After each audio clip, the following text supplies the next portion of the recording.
This must be the fuse. What type of bomb is it?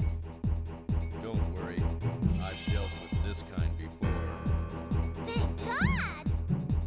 But I screwed up with it and blew up a building.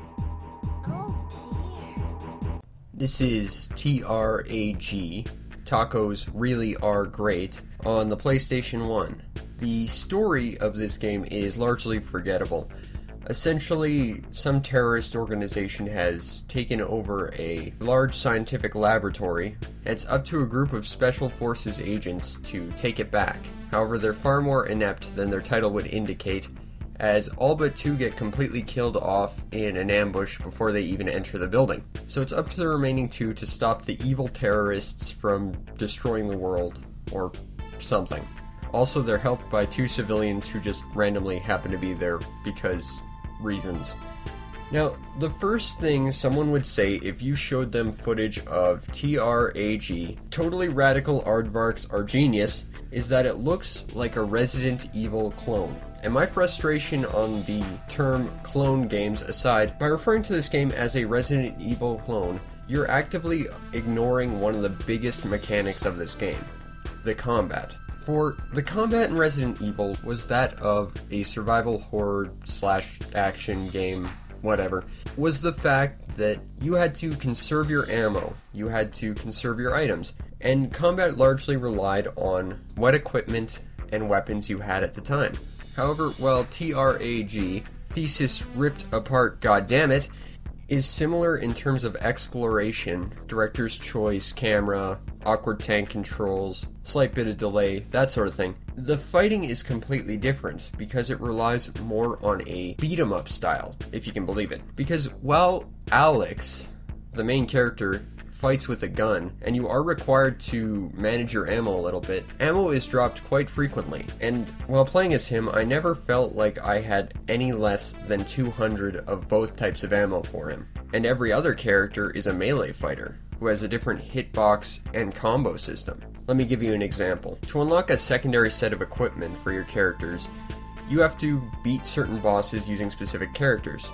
Like me having to fight this character with Rachel, the little girl, who is effectively the worst character for me to play. However, while her basic combos are very slow and therefore not really suited to fight this fast boss, she has a very powerful counter-attack stance. And if you time it right, you can combo the boss about 5 times, taking about 1/5 of her health. But if I were fighting her with the character Michelle, I could literally just run up to her and repeatedly mash the square button to keep the boss stun locked because she has such a quick attack.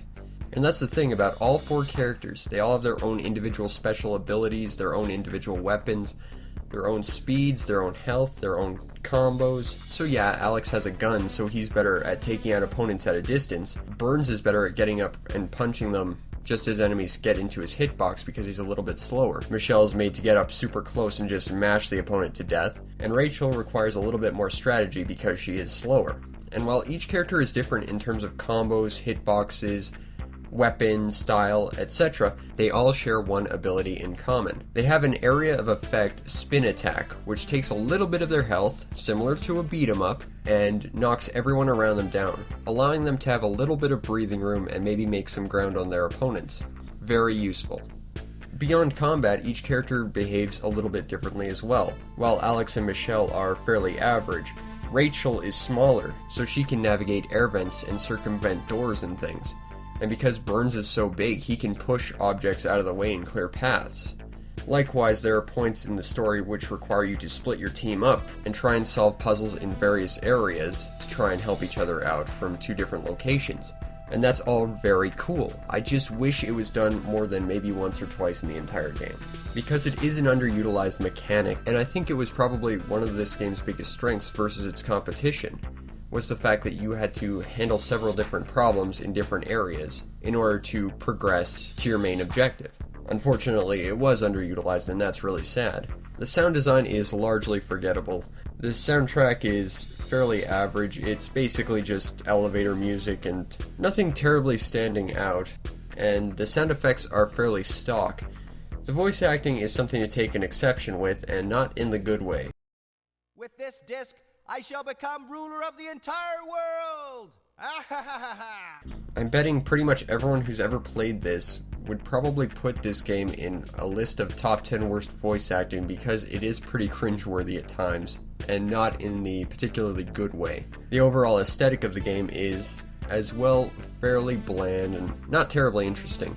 I like the character designs though, and I like that every character gets a couple different outfits, although you do need to unlock them, and that's really cool, because that gives you incentive to play the game over and over. Because aside from that, it does lack replayability. That said, if you want to unlock everything in T.R.A.G, Orbital Drop Shock Troopers, you're going to have to play through the game at least 3 times, and you're going to have to know what you're doing. Because beating the game once unlocks an alternate costume for your character. As well, beating the game a second time unlocks another alternate costume for your character. However, there's a third set of costumes as well as alternate weapons for your characters, but in order to unlock these, you need to defeat specific bosses with certain characters, although it is fairly signposted what bosses need to be killed with what characters just based on story situations, so it's not that big a deal. And usually, you can fight a boss using one character that you're really good with, and switch to another character to deal the final blow if you're having trouble. In the end, I'm not sure I can recommend this game. It's not outstanding in terms of anything except for the gameplay, and that's simply because it does something different than the more popular releases that took a similar style of gameplay. But that said, if you were a fan of Resident Evil and you want to see how it's done differently, it might be interesting. Just don't pay too much money for this. If you end up paying more than maybe $10, I'd say you're getting taken to the cleaners, because this game isn't terribly long. I think my first playthrough took maybe like 8 hours. So while it's not terribly long, I will admit that I really did enjoy my time with T.R.A.G.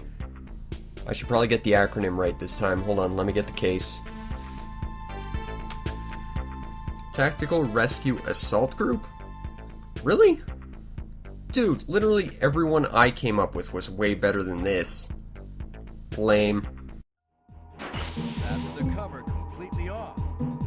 We did it! What is it? Don't pressure me. Hurry!